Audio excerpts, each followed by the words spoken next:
Good morning दोस्तों, welcome to your channel as they like it. क्या आपको पता है कि नेटो के सेक्रेटरी जनरल का कहना है कि अगर फिनलैंड और स्वीडन भी नेटो में आना चाहते हैं तो उनका वेलकम किया जाएगा।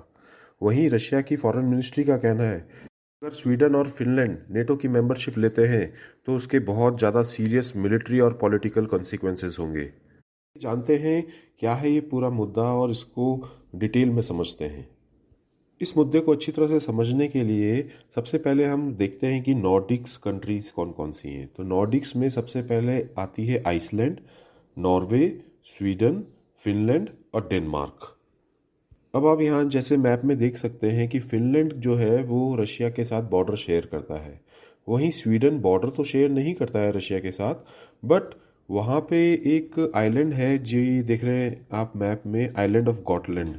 इसको लेके रशिया और स्वीडन में बहुत ज़्यादा तनातनी होती रहती है। यहीं पे दोस्तों ये भी जानना ज़रूरी हो जाता है कि आइसलैंड, डेनमार्क और नॉर्वे ये तीनों के तीनों नेटो के मेंबर्स हैं। वहीं स्वीडन और फिनलैंड नेटो के मेंबर नहीं हैं। अगर फिनलैंड नेटो की मेंबरशिप ले लेता है तो आप ये समझिए it is as good as कि नेटो जो है वो रशिया के डोर स्टेप्स तक आ जाएगा, जैसे कि यूक्रेन के केस में भी था। और यही कारण है कि रशिया इसको बहुत ज़्यादा अपोज करता है। यहाँ पे दोस्तों ये भी जान लीजिए कि ऑस्ट्रिया, आयरलैंड, साइप्रस, माल्टा, फिनलैंड और स्वीडन ये ऐसे 6 ईयू मेंबर्स हैं जो कि अभी तक नेटो के मेंबर नहीं बने हैं। दोनों स्वीडन और Finland after the second world war दोनों कंट्रीज जो हैं आज तक मिलिट्रली न्यूट्रल रही हैं और इनकी फॉरेन पॉलिसी भी न्यूट्रल स्टैंड पे रही है।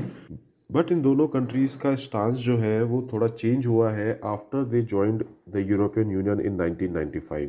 लेकिन पिछले कुछ समय से रशिया के एग्रेसिव पोस्चर्स को देख के और रशिया के यूक्रेन पे इन्वेजन को देख के दोनों कंट्रीज के अंदर जो है एक डिस्कशंस उठ रहे हैं और व्यू उठ रहे हैं regarding potential NATO membership.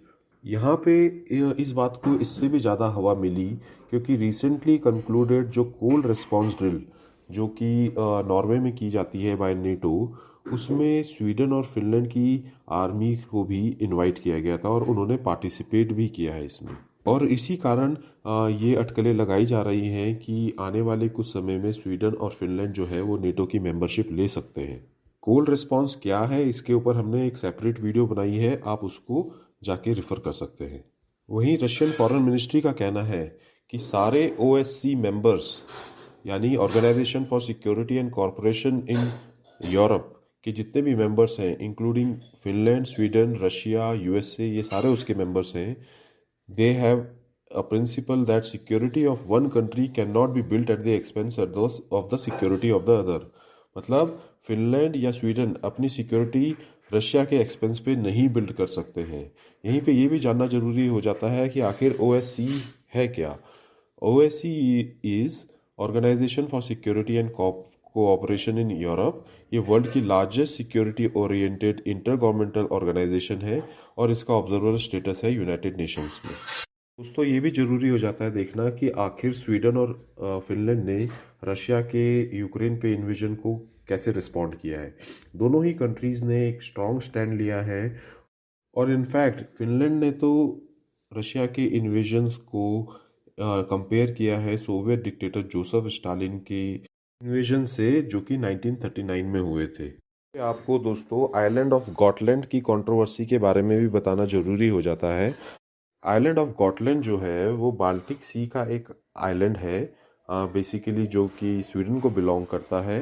But Russia का वहाँ पे एक कीन इंटरेस्ट रहता है क्योंकि इसको कहा गया है कि it is like an unsinkable aircraft carrier in the Baltic Sea. इतना इम्पोर्टेंट इसकी लोकेशन हो जाती है। रशिया के इन्वेजन के डर से स्वीडन पिछले कुछ सालों से यहाँ पे हैवी मिलिट्री प्रेजेंस रखता है। आइलैंड ऑफ गॉटलैंड जो है वो रशिया के कालिनग्राद नेवल बेस के बहुत पास है।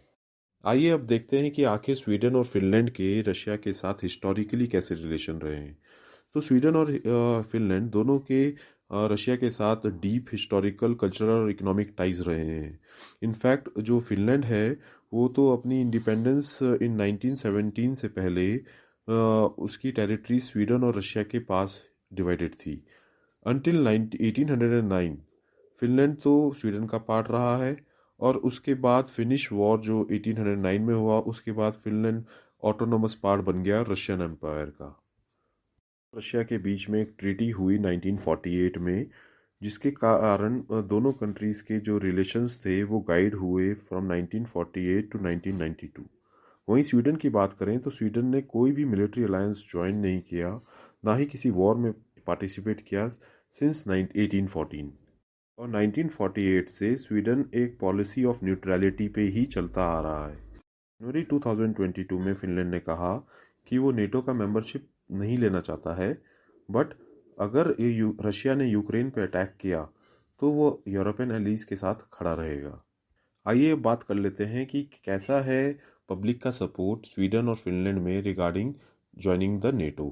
हालांकि ये अभी तक मेजॉरिटी सपोर्ट तो नहीं है, पर पिछले कुछ सालों में सपोर्ट जो है वो इंक्रीज हुआ है फिनोमिनली, और वहाँ के लोग अब कहने लगे हैं कि वो नेटो की मेंबरशिप चाहते हैं, और नेटो में मेंबरशिप के लिए पब्लिक सपोर्ट होना बहुत ज़रूरी है।